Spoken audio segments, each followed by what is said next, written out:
Have you received a traffic ticket and don't have time to go to court? Simply upload a picture of your ticket to Elimitix.com and a lawyer will handle it for you. Need your ticket fixed? Go to Elimitix. I'll say this. Thank God for the Detroit Lions.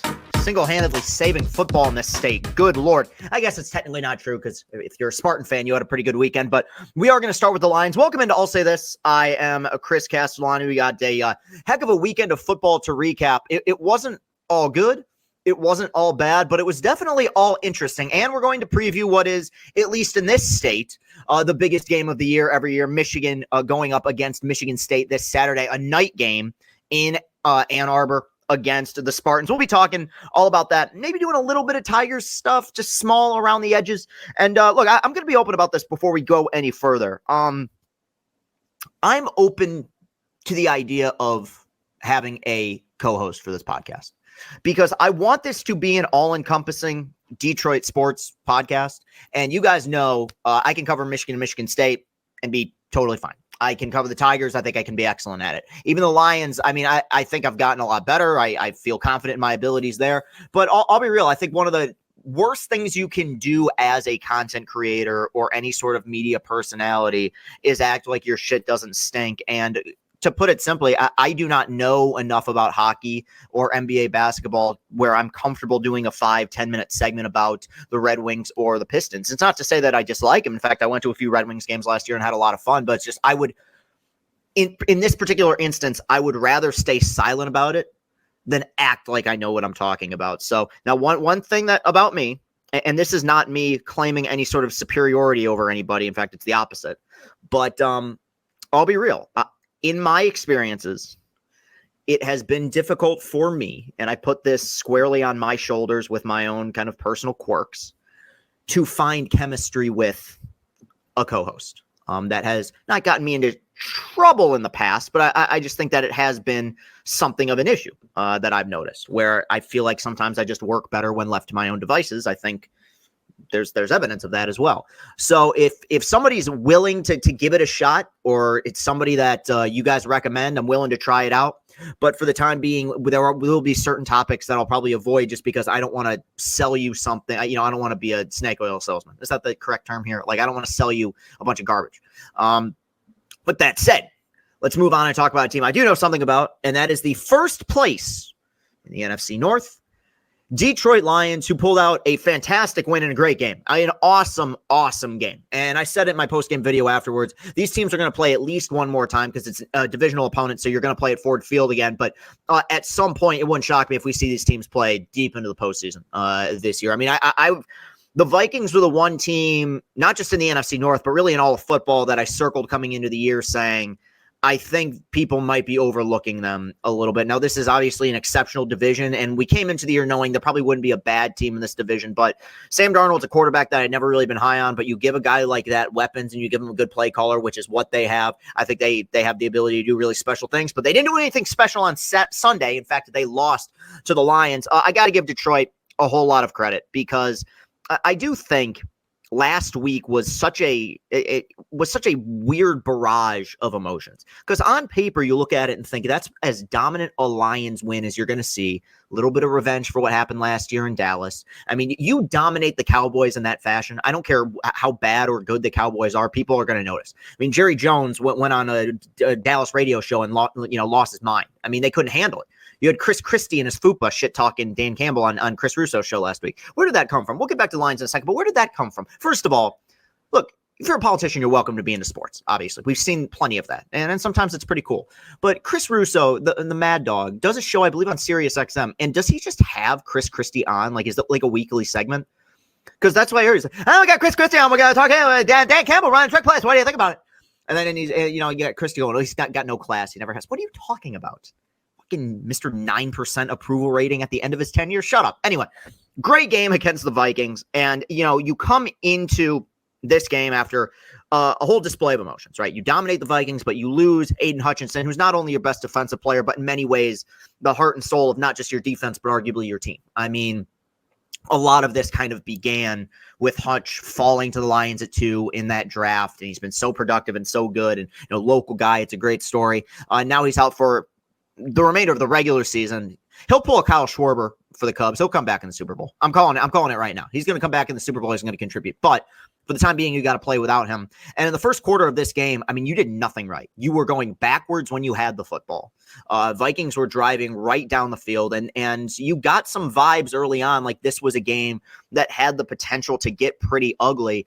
And it just speaks to the improvement and the growth that we've seen, because there were a few instances last season. The Bears game in Chicago, definitely the Baltimore game in Baltimore, where, the avalanche starts and you simply can't stop it. Detroit was seemingly on the verge of getting completely punched in the mouth and knocked out early in this game, and there was just no panic. It's weird how this team is the antithesis, and I love Detroit fans, but is the antithesis of what the fan base is on Twitter, which is every time Goff throws an incompletion, which lately hasn't been often, people act like the fucking sky's falling down.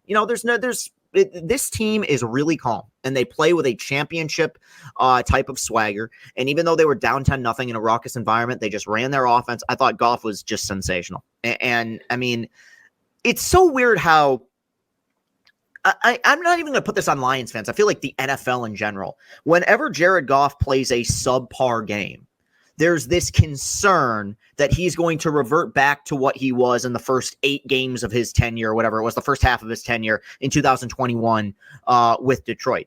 That was the exception. The rule is what Jared Goff has been since the second half of 2021, which is a top 10 quarterback consistently, with an offense that has a great play caller, legitimate weapons, guys that don't drop passes. And of course, you have this dominant offensive line and a really good running back room. I mean, there's been several games now, not just the Seahawks game, where Goff has been, if we're just talking accuracy, close to perfect. And I thought we got that again on a Sunday. He was calm and collected when this team was under pressure, just never got rattled. And this offense, I think Ben Johnson as the play caller, they're so confident that they can handle anything that's thrown their way if they just don't make mistakes. Early on in this game, and later in the game as well with the Montgomery fumble, we'll talk about that. You get called for a few holdings, you go backwards. When this team executes, to me, they're unstoppable. They're as good as any offense, not just in the NFL right now, but potentially of recent memory. I mean, that's how highly I feel about them. They are a well-oiled machine, and they came back after a 10-0 deficit that felt like more. I mean, they were getting really outplayed, and they had about as flawless a second quarter as you're going to see in any level of football. I mean, forget the importance of the game, and it was incredibly important, but they just completely wiped the floor of Minnesota in that second quarter, and you forced a turnover on what was a phenomenal Brian Branch interception. That's the thing with this team. And that's what's fun about this team is winning is great and winning solves everything. And if you win 3-2, who cares? But man, this team wins pretty. And they lead the league. I tweeted this out. They lead the league in, oh shit, that was cool plays. Like the Branch interception was just awesome. And then you drive right down the field, and Gibbs had an incredible run where he broke a guy's ankles, and they were just efficient. I thought Amon-Ra had a wonderful day. I mean, and one thing that early on in the season, people were worried about that seems to be solved now. And I think even though he had a bad day or a slow day by his standards on Sunday, Jameson Williams' emergence, I think, helps this a lot. But the concern that so many people had about the lack of depth in the receiving core, that doesn't seem like a problem right now. I mean, you have Amon-Ra, who's one of the best in football. You have J-Mo, who's emerged as your downfield threat.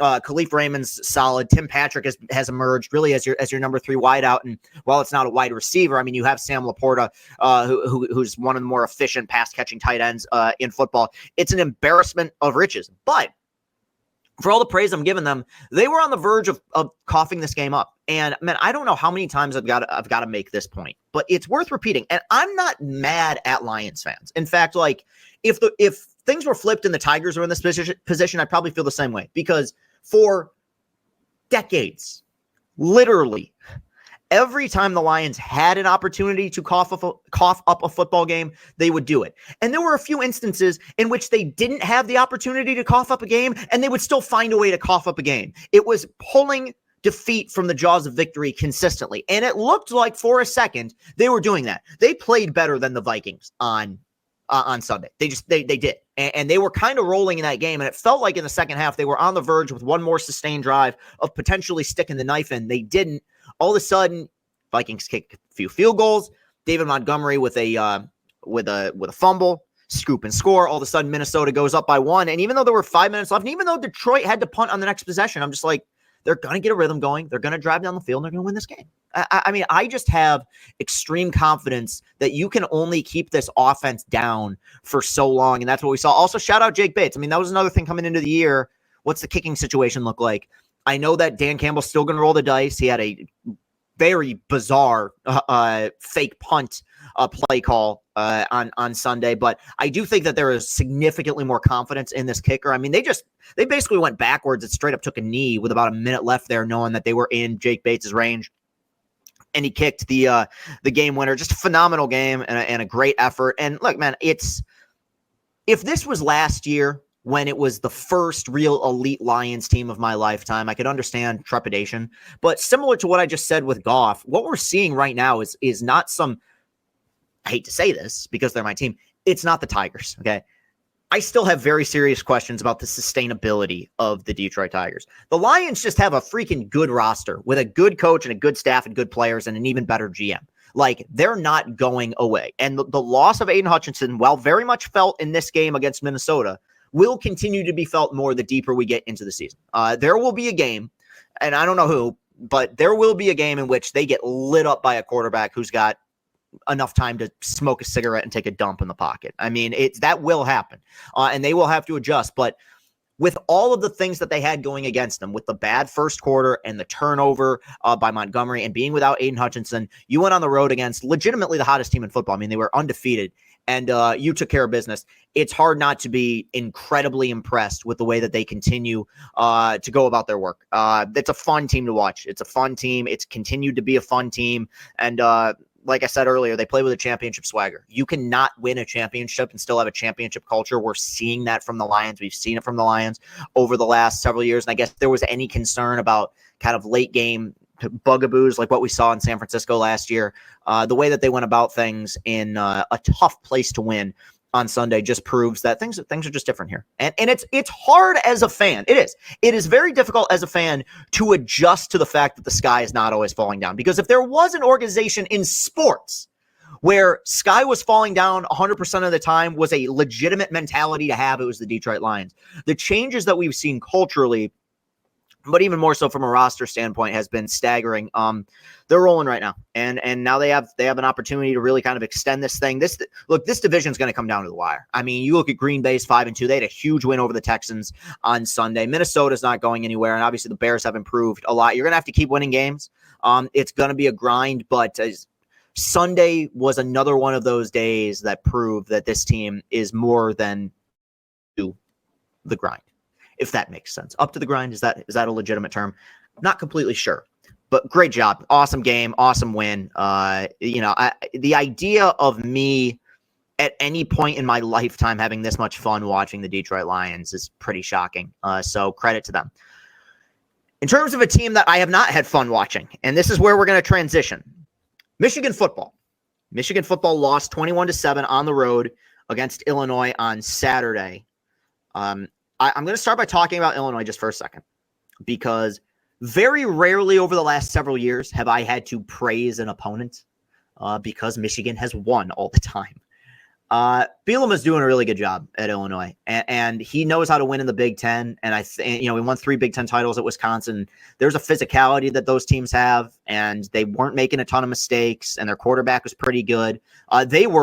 That was not a fluky victory on Saturday. They were wire to wire, front to back, the better team than Michigan in every facet of that football game. And I guess if there's any consolation, and you guys know how much I hate losing, if there's any consolation, it's that nothing was taken from Michigan in this game. This wasn't some toss-up. It was not as close as the final score would indicate. So let's talk about Michigan. I will preamble by saying, because I'm going to be pretty harsh here, right? I'm still standing by what I said coming into the year, which is there's not a whole lot that can really hurt me. Michigan was 40-3 over the last several years, and we enjoyed it in the moment. I remember writing a blog saying, these are the good old days of Michigan football. This is fun. This is so much fun. It's incredible. And I wouldn't have had it any other way. With the way that those things went. I would do it all the exact same way to see that team win the national championship last year. It was a blast. We are now 7 games into this campaign. And as I've said for a while, Stop looking at them as the defending national champion. Just look at them as their own team. What are you seeing from this group? It's been a long time since I've been this critical of Michigan football. The COVID year obviously comes to mind. The older I get, everything in the COVID year was just fugazi. It was just bizarre. Like, was that a down year for Michigan? Yes. Did it need to happen? Yeah, in a lot of ways for sure, because they shook up the coaching staff and everything. But at the same time, they played 6 games. I mean, it was just, you want to call it a real season, go ahead. But the last time I was this frustrated with a Michigan team or this down on a Michigan team this late into the season was the last year of Hoke. I'll try to be nice. This is a pitiful football team right now. And if you're going to look for a guy who's going to try to spin this in some sort of positive way, sometimes that'd be me. I'd say, hey, look, they're not awful. Okay, they're 4-3. They've just underachieved. No, look, if you watch these games, this team is awful. I mean, this is a really, really bad Michigan team, even removing the standards that they set for themselves. And they earned those standards. Like those last 3 years weren't fluky. Even removing those from the equation, this is a team that struggles at doing basic things. And this one to me is the most shocking, because even though they had not played a good half outside of the first half of the USC game, and looking back on it, USC stinks. I mean, Lincoln Riley is becoming one of the all-time hacks. I mean, they've got 4 losses already. They're a mess. He's about to earn that buyout and get kicked out of town here at some point pretty soon. But at the time, that was viewed as a positive win. Beyond that, they haven't played a sound, good half of football all season. Either side. Maybe the offense does something here and the defense does something here. The defense does something here and the offense does something here. This team has not played as a complete unit all year. But the Washington game was kind of a kick in the balls. But there was. And there was. I know people might not believe me, but there was a brief moment in the Washington game where it's like, okay, maybe there's some stability at quarterback. Maybe Jack Tuttle can come in and not fuck up. I saw him in the Washington game do something that we've rarely seen this season, which is he attempted a forward pass and completed it to a wide receiver. Dream big, right? Expectations sky high, but at least that was something. And you had a bye week. So you have 2 weeks to prepare for Illinois. You know that this is going to be an emotional game for Illinois. It was their big, they brought out the doo-doo brown color scheme on the pants and 100-year anniversary of the field, and Red Grange's ghost was watching from, section 35. I mean, it was really a special moment. You have an opportunity to come in there, pump your chest, and realize, yeah, we're still Michigan. And at the very least, I expected early energy, maybe an early trick play, early turnover forced by the defense. Hell, even a 3-and-out. Wow, maybe a blocked punt. What else am I going to get under the tree, Santa? I'm so excited. And this team came out and played like the flattest group of fucking limp dick people I've ever seen in my life. I mean, that is where I not only get concerned with schematics of coaching, but, do you have control of your team, Sharon?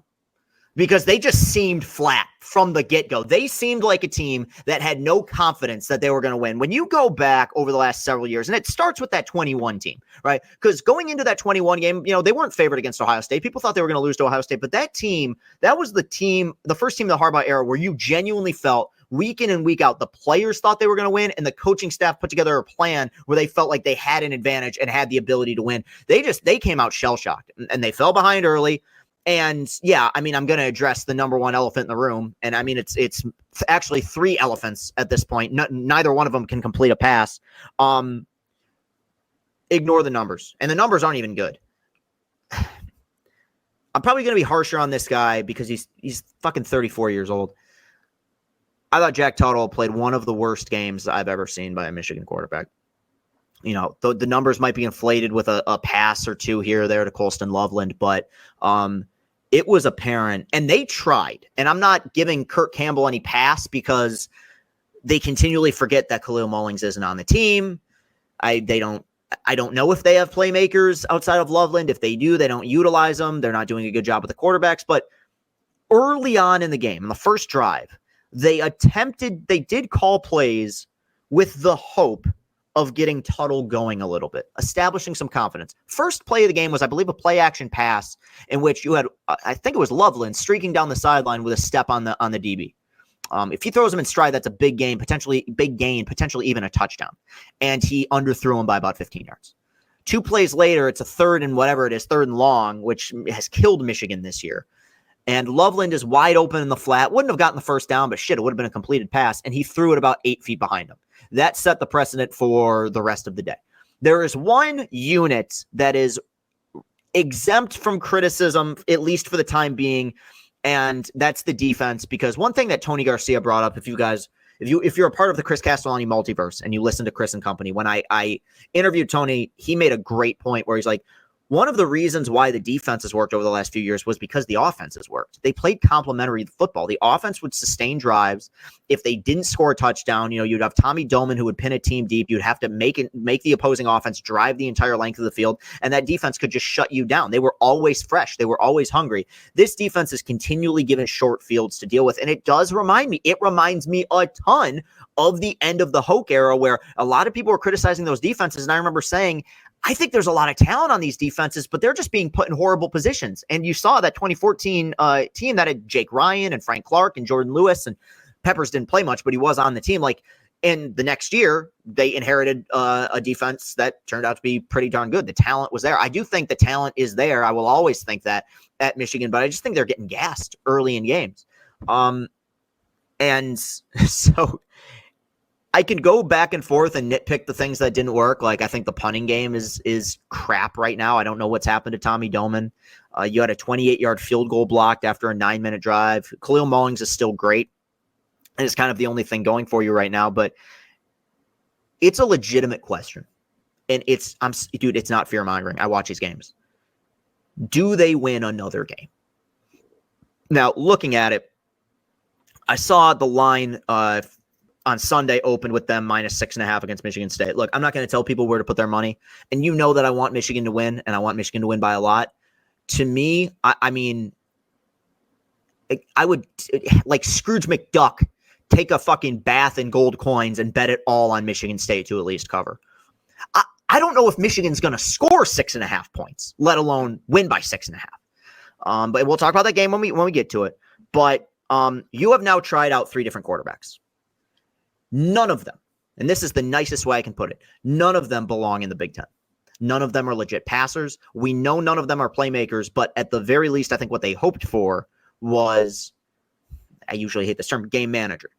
And I think, I don't want to credit Sharon, but I think that what they thought they had with Davis Warren was the right idea. And I do still think of the 3 quarterbacks, Davis Warren probably is the best passer of the bunch, but this is not a team designed to play to give away the ball. And he was doing too much of that. Now, so was Orgy, so was Tuttle. I mean, at this point, do you just carousel, spin the wheel again and go back to Davis Warren? They're not going to do that. They're going to stick with Tuttle. But when you don't have a playmaker at quarterback, and when you have a quarterback that's consistently losing you games, I have a hard time looking at the schedule and viewing any game as, that's a win.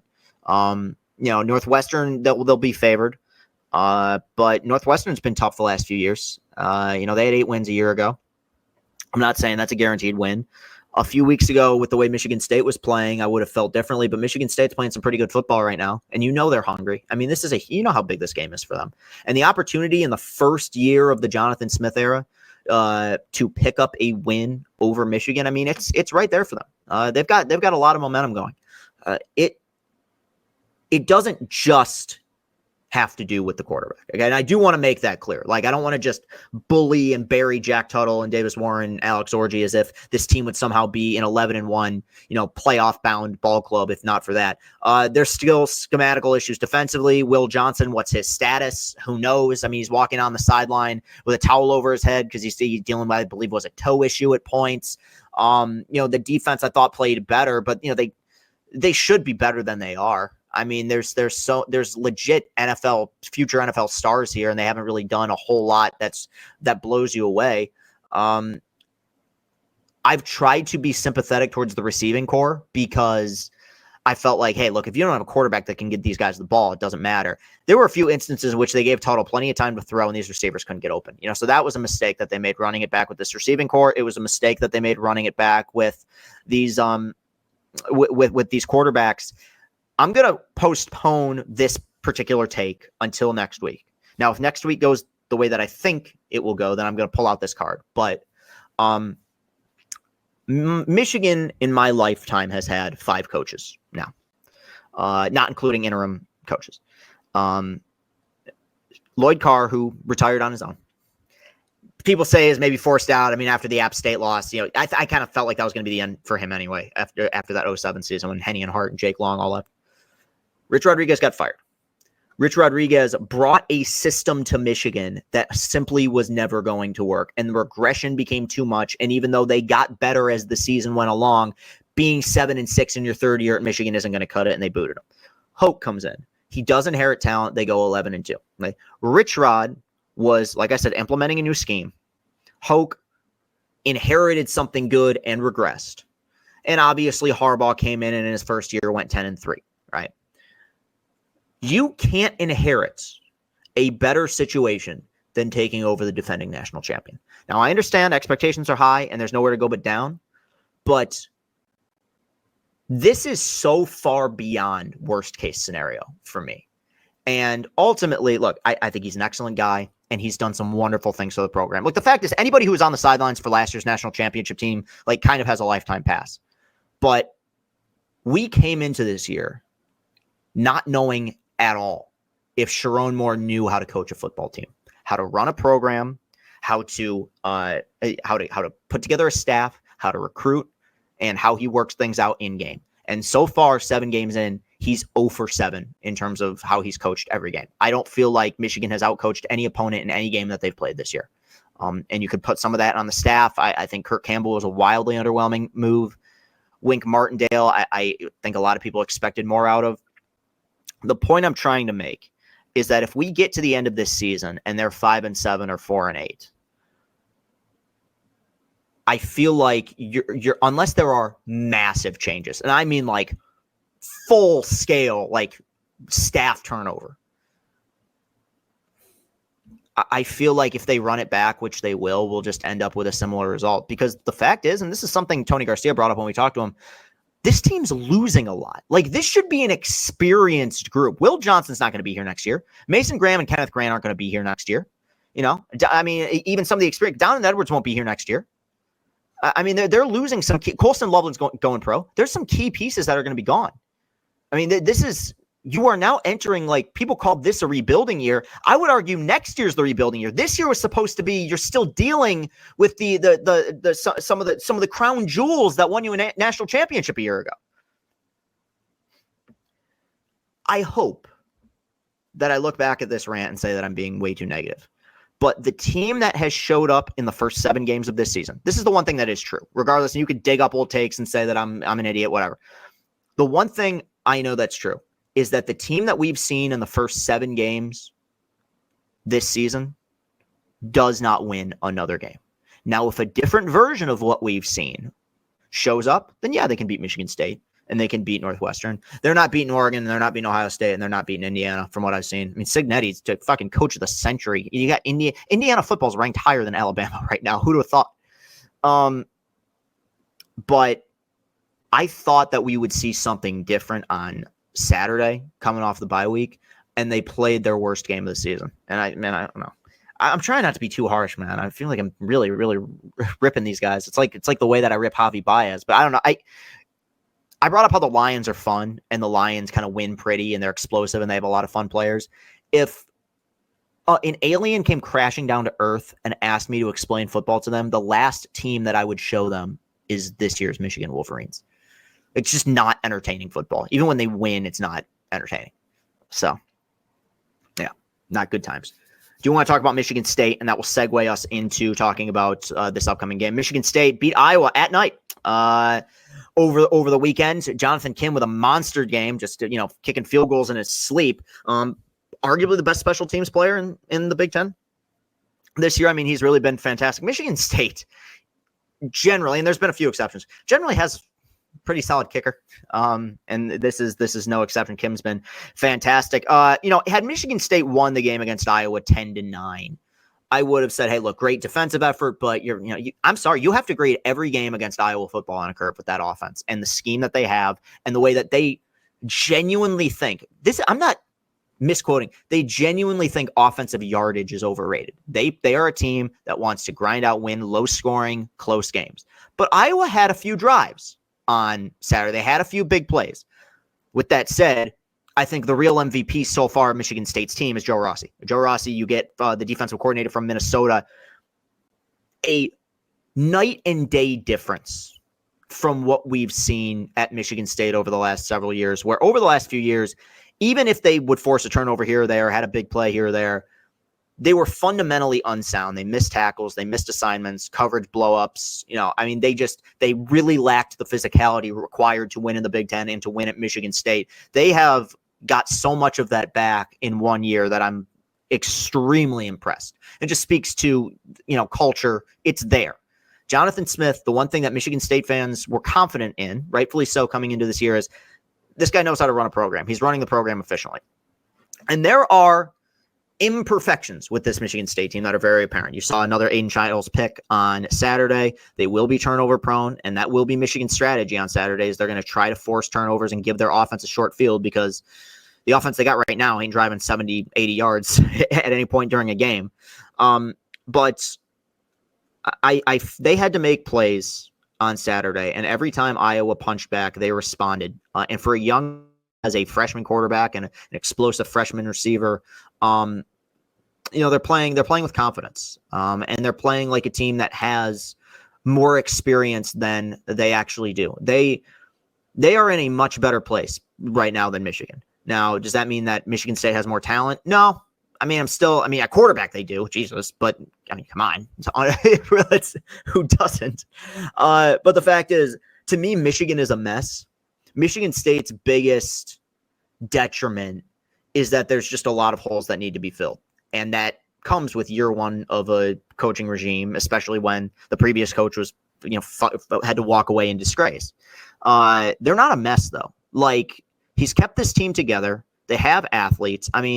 Nick Marsh and Aiden Childs are going to be guys that are going to feel like they're going to be like Perry Ellis. They're going to be, or Hunter Dickinson, guys that feel like they've been in college for 7 years because they're already so young.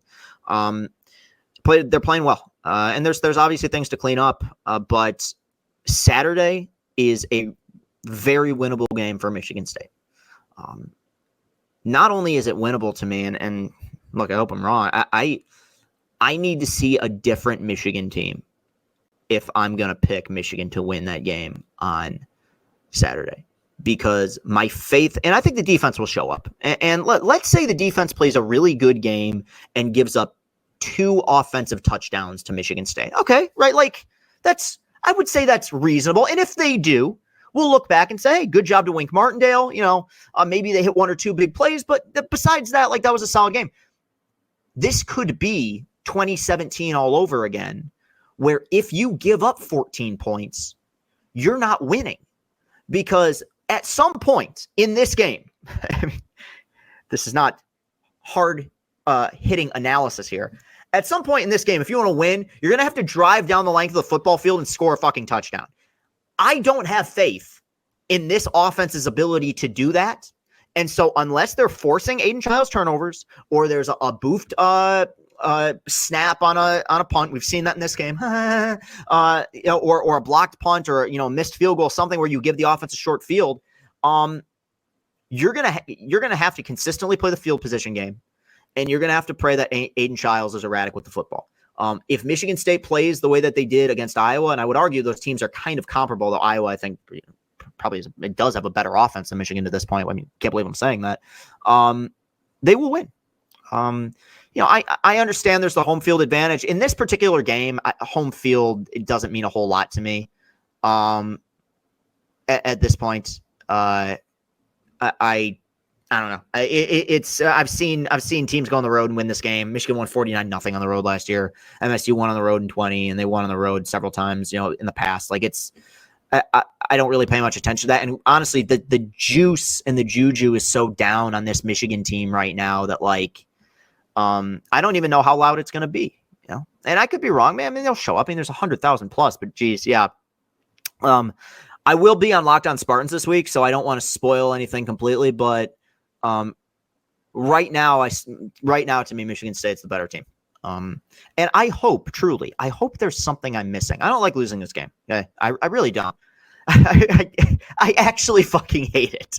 It, in a lot of ways, bothers me more than losing to Ohio State. Because for the most part, every loss that Michigan's had to Ohio State in my lifetime, I can justify by saying that team was just better than Michigan. Some of the baffling mistakes Michigan has made in these games have kept me up at nights. And I fully expect to be kept up multiple nights this week because I got to worry about fucking Jack Tuttle coming out of the tunnel and saving the day. So yeah, it'll there's more juice to this game though than it was last year, I guess. Just because I think Michigan State's at least interesting. I mean, in Michigan in a lot of ways, in the way that, like, you know, watching somebody cut their arm off is interesting. But yeah, I don't know, whatever. I'm rambling.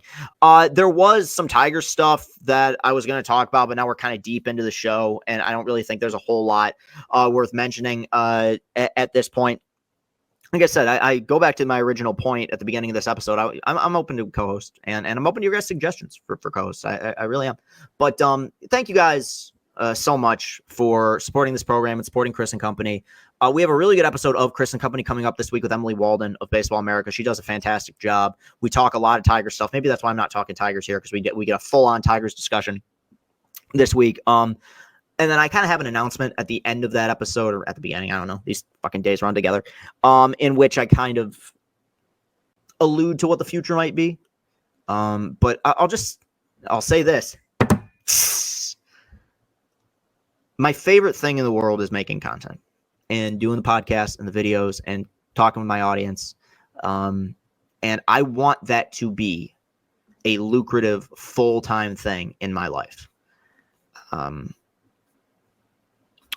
Clock's kind of ticking, but for the time being, I'm trying to focus on the moment. I appreciate you guys so much, and the support that you've continued to show me, and Austin, who's been continued to be the man. And I feel I want this, but I feel a greater responsibility because it's like there's two of us now. You know, it's fun. It's fun to have somebody to collaborate with. But enough of the sob story. You can follow me on Twitter at Castellani2014, TikTok at Chris Castellani. We're growing on that platform.